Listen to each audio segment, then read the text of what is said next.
recapping this hour's breaking news, Secretary of State John Kerry told us that the U.S. now has blood and hair samples indicating the Syrian regime used sarin in the August 21st chemical attack that killed some 1,400 people. A short time ago, I spoke with the Republican chairman of the House Intelligence Committee, Congressman Mike Rogers. Chairman Rogers, thanks so much for being with us this morning. You heard Secretary Kerry. He clearly seems to believe that Congress is going to support him in this vote. Do you share his optimism on that? Well, I think there's some real challenges. I think at the end of the day, Congress will rise to the occasion. This is a national security issue.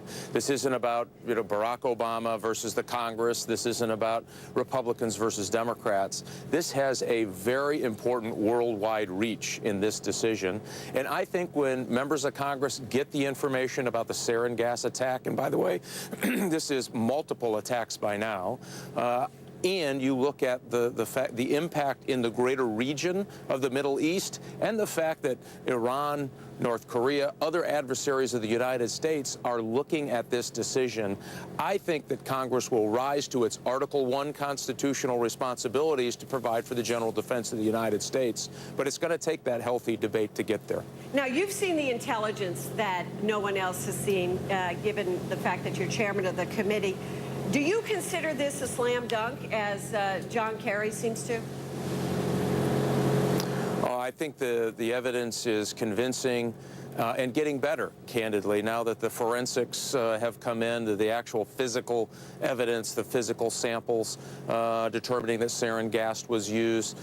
It is hard to walk away from the information that is on the table and not come to the conclusion that the Assad regime has used chemical weapons. By the way, again, the British think 14 times. I think U.S. intelligence services believe a few less times than that, I think 9. So there is a clear pattern here of chemical weapons use on behalf of the regime.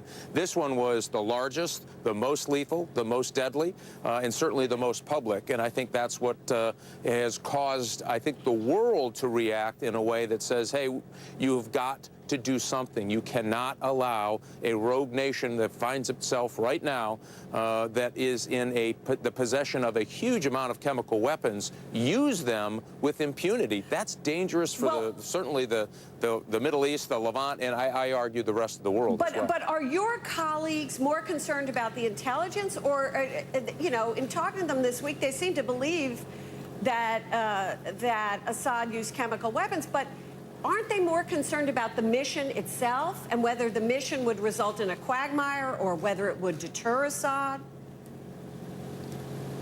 Absolutely, and I think that's why members needed to be included. And really, I mean, the reason I think the president finds himself here is that the British Parliament voted, and they voted down the ability for the Prime Minister to move forward.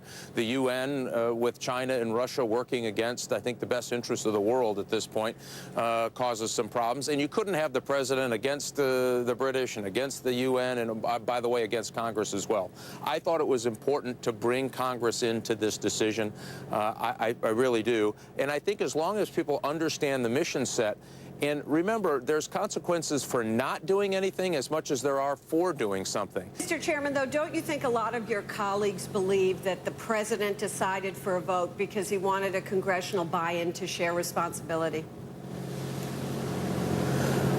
Well, listen, why shouldn't Congress share in the responsibility? If you believe in the War Powers Act, which I do, if you believe in the Constitution of the United States that firmly puts in the first article that the responsibility for Congress to provide for the general defense, that means that we're involved in this discussion, and we should be. And I think it sends an excellent decision to the rest of the world, a very stern, very firm decision that we're serious about the proliferation of chemical weapons. You think about a country like North Korea that many believe has a large stockpile of chemical weapons and biological weapons, pursuing its nuclear program. Same in Iran, same in other places in the world.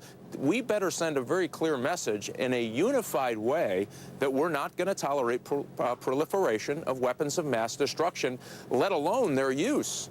And if you don't send that message, that has real-world consequences. This isn't a reality TV show.